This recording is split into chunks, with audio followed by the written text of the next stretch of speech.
Pa managed to join one of the Dorset battalions, going to Mesopotamia to look for Uncle Cecil. He was stationed with the Gurkhas in India.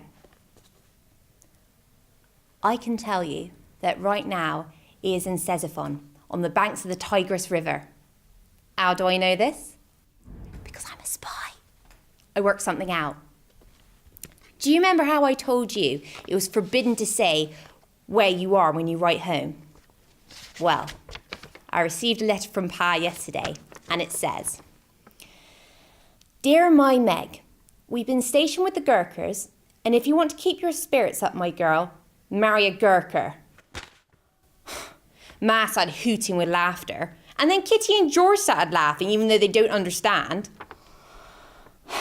Not like us lot, moaning all the time, especially since it's been raining just like home. But let me tell you something that will make you smile.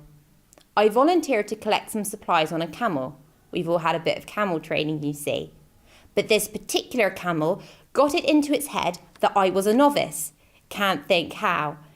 So he bolted with me hanging on for dear life, bouncing about, all the boys roaring with laughter.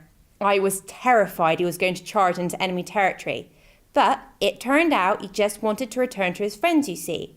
So finally, he came to a standstill amongst a herd of other camels and then promptly went down on his front knees and I somersaulted off the front end into a pile of... Well, you can imagine. It wasn't a pretty sight, I can tell you. Then he quotes from the Bible, which is odd and not at all Pa-like. Again, I tell you, it is easier for a camel to go through the eye of a needle than for a rich man to enter the kingdom of God.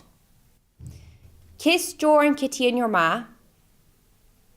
I miss your apple cheeks. Take care and don't neglect your geography studies. Your loving Pa.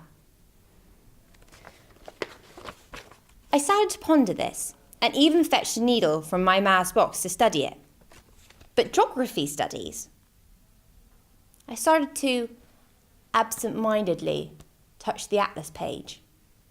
And then I got it into my head to hold the letter up to the window. And yes, there it was, in the page, tiny little pinpricks or needle pricks.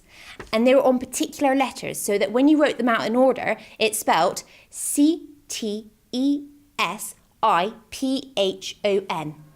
I looked really carefully in Atlas, and there it was, Ctesiphon, on the banks of the Tigris River.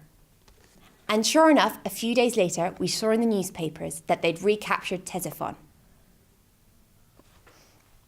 I think if the war continues, I'll volunteer to be a spy, like the English Mata Hari.